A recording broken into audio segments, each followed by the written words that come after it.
எந்த வீடியோ குடுக்குறதுனாலும் என்ன பேசுனா நான் என்னத்த பேசுறது? நான் என் வாயில வந்து அசிங்கமா தான் வரும். புண்ட, சொறி, ஒழுக்கறது, எடுக்கறது, உருவுறது அப்படித்தான் என் தொண்டையில வரும்.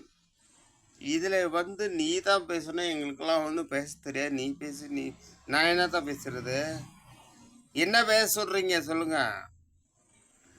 யார பத்தி பேச சொல்றீங்க சொல்லுங்க? ம்.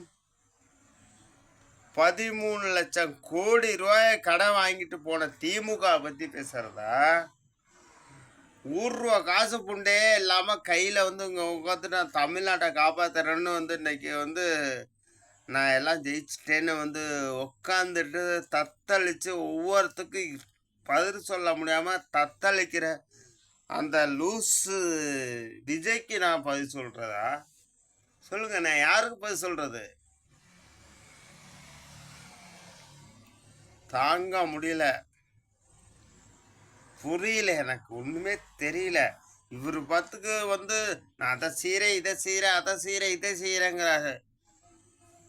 13,00,000 கோடியா? 13 ரூபா காசு இல்ல. ஐயோ, நான் அதை கேட்கிறப்ப என் தலையே சுத்துது.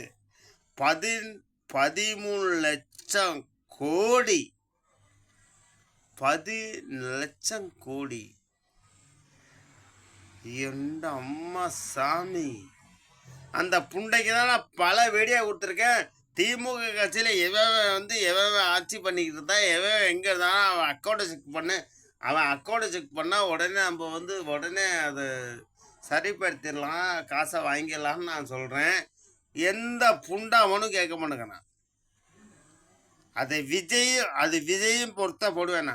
விஜயும் அதில் உள்கொடுக்க நான் தான் சொல்கிறேன்ல. ஏய், கடந்த ஆட்சியில் எவன் ஆட்சி பண்ணானோ அத்தனை பேர்த்த அக்கௌண்ட்டை செக் பண்ணுறா புண்டை. நீ என்ன புண்டைக்கு வந்து கஷ்டப்பட்டுட்டு கொடுக்கலாமா கொடுக்கக்கூடாதா? சாப்பாடு போட யோசிக்கிற, இலவசம் பண்ணுற யோசிக்கிற. நான் தான் ஒரு ஐடியா சொன்னேன்ல,